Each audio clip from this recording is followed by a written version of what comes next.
Hey guys, Icy Dice here. I wanted to take a few minutes to recount an experience that I had the other day. It was Saturday night, just last Saturday night, in fact. And this happened in the city. I'm not really going to specify which one because I do enjoy my privacy. And it's not even really a city that I live in anyway. I was basically up there for a job that I was doing. But, this occurred on some free time that I had. So I was out in the streets walking around, very public area, not in a alleyway or back road area. Very public area, very public square with a fountain, lots of people, maybe 2 dozen people around. And essentially what happened was, and I want to say this was a little bit after 9 p.m., and it was dark out, and there was this person collapsed on the ground, just lying there.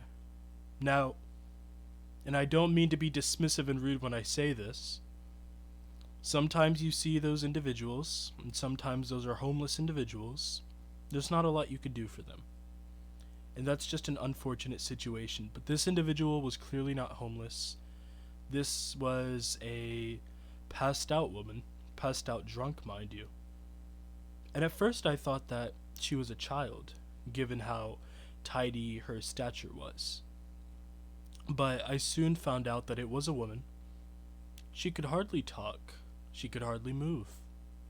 And she was just lying there. For a few minutes even, and I was asking around to see if anybody knew who she was, and nobody did. So I figured that I would just call the police, get somebody out here to come check on her. And in the meantime, two homeless men approached and started talking to her. Or I guess I should say attempted to talk to her because she was in a responsive state. And over, they kept repeating that she couldn't pass out there, that she had to pass out somewhere else. Now, these homeless men had been there for a while, off in the distance, but still in that area. And they approached, I'm presuming, when they noticed her. And I don't know if it was a territorial thing. I don't know if there is an explanation for their behavior as I'm about to describe it.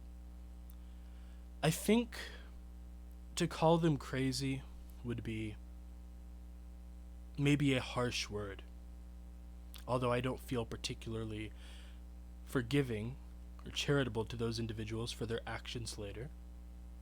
But it was clear to me that they were not in a right state of mind. For one of the homeless individuals began accusing me of being a federal agent working for the CIA. He did this because as I was calling the police, I had to check for what street sign there was so that I could locate myself and tell the authorities where I was. So it was obvious that I was not a local, and I suppose in his mind, that planted the seeds for him to assume that I was some kind of federal agent who was in the area, maybe to harass or harm individuals like him. Regardless of what he really thought, or why he thought it was clear that he was growing frustrated with me. But at the time, he did not seem violent, so I just tried my best to hand wave him off. Not in a harsh or disrespectful way, but more so in a I'd rather not talk right now kind of way. So I'm phoning the authorities, and I look over, and I see that one of the other homeless men, as there are two, is trying to walk the woman away to somewhere else. Now, obviously, this is a problem, because I'm calling the authorities so they can come check on her, and it's not really going to work if she's relocated. And I was also concerned because obviously these two individuals were not in the right state of mind. I do suspect that they were on some kind of drug, just because of the way they were acting, the accusations they were levying towards me, and later this would become more obvious as they would soon grow rather aggressive. But simply put, I told the homeless man, you can't just walk away with her. I'm calling the cops so that they can come check on her. Now, he hears this, and he grows pretty frustrated. He starts raising his voice to, a yelling level, and he's shouting over and over, Do you have something to fucking say to me? Do you have something to fucking say to me? Now, at this point, I do hold my ground and I tell him, you can't take her with you. I'm calling the cops.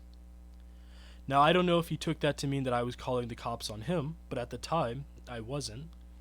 And in fact, I had stated that I was calling the cops so they can come check on her. I had stated it expressly. Nonetheless, he began approaching, and he kept shouting at me. Now, I think at this point I realized that this situation can get really bad. So I try to back up and keep my distance. All the while, this guy's shouting at me. And what I do is, it's a very public place. There's a security guy there. He obviously notices the situation by now. Pretty big, beefy guy, very tall, pretty well built, pretty muscular. So I grab him, I kind of give him the rundown. And at this point, I'm hoping that this guy can help get some space between this man and myself, because I'm feeling quite threatened, actually, when it comes to my safety. And he does. I'm still thankful about that, because I'm willing to defend myself, but I really don't want situations to escalate to a violent level. So these two drugged up homeless individuals, I'm concerned that the other one is going to do something, but he never does. It was only the main one, the one who was trying to take the woman with her, with him, that was getting aggressive. And I feel as if it would not be an understatement to say that he was attempting to kidnap her. I mean, if you see a passed out woman on the street who's clearly unable to move or speak, she doesn't know where she is or what she's doing, you don't take her with you, especially if you don't know her. And it was clear that these two individuals did not know her, and it was clear that these two individuals were not in the right state of mind. So I don't want to guess what was going to happen between the two of them had they walked off together. And quite frankly, I think that it would be inconsequential to throw out guesses out into the ether like that.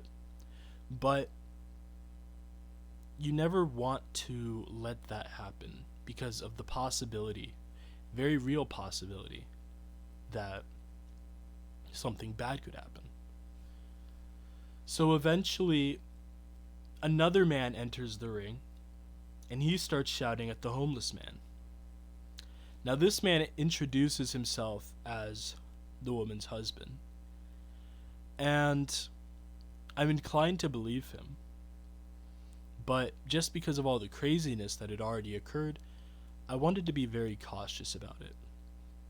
So I asked him a few questions, and I tried to get her to confirm as best as she could, because at this point she was a little bit more alert. So I asked them some questions to make sure that they actually knew who each other were, and it seemed to check out. Now, I did end up giving the husband's description to the police over the phone, just in case. You could never be too careful. And this was a pretty large guy. I don't think that I was going to stop him and make him stay there anyway. So, giving his description was probably the optimal thing to do. Although I was fairly confident that he was who he said he was. And I relocated myself to a nearby restaurant. And I told the police that I would be waiting there, because I did not want to wait in the square, seeing as how that very frustrated, out of his mind homeless man was being threatening towards me. But I think that maybe the most infuriating part of it all is that the police did not come. They did not come to the square, from what I could tell, and they did not come to me like they said they would. And if I had to guess why, I would guess that they assumed that the woman who was passed out was homeless. Maybe I just didn't specify enough that she wasn't. But I won't be the first to tell you that the authorities don't really care that much about the homeless. In fact, a lot of people don't. A lot of people don't see them as human. And it's very unfortunate. And I want to make this perfectly clear that I don't use homeless in a derogatory manner. I simply use it as the descriptor that it is, and I want to make it clear that although it's understandable why many homeless people end up with problems, be them addictions or mental health issues, it's very understandable why they end up with these problems. Living on the street is not a condition that any human being should have to endure. And there are so many things on the street that can really affect your mood and affect your well being. The odds are against you as soon as you're living on the street.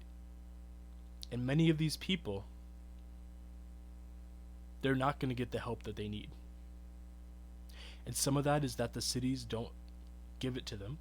Some of that is that they're in too deep and they have so many personal issues that they don't try to reach out for help. And both cases are heavily unfortunate. So no, I do not use homeless in a derogatory term in this video.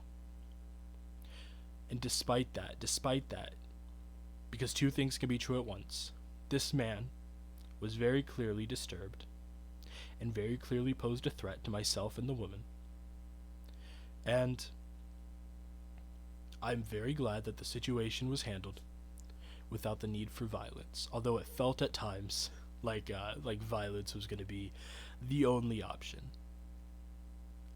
But to make a slight confession, this is something that wasn't very scary in the moment, but I get nervous about thinking in hindsight. In the moment, all I'm thinking is, well, I'm aggravated for one, because this guy's getting upset at me and very violent towards me over me wanting to help this woman. So that's number one. And number two, it wasn't like I was having a very good day before that either.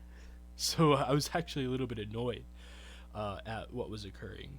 But in hindsight, it is a very scary situation to look over and review. And I hope it's not one that happens again. You know, and I do hope that whoever that guy was, I hope that he doesn't do something like that again. And I hope that somehow, some way, he finds a clear headspace. And maybe that's a long shot, and it's maybe naive to hope for that. But I do hope for that nonetheless. That was basically the experience summarized from that Saturday night. Never quite had one like it, but yeah. Thank you guys for watching this video. If you enjoyed it, if you derived some enjoyment from, this kind of serious of tone video, consider liking and commenting and subscribing. Consider checking out some of my other videos. I'm doing daily uploads. Maybe if I, feel up to it sometime, I'll upload more stories of mine that, were pretty harrowing or disturbing or creepy, unsettling, any of those words, whichever one you want, just based on my own experiences in life so far. And yeah, I'll see you guys in the next video.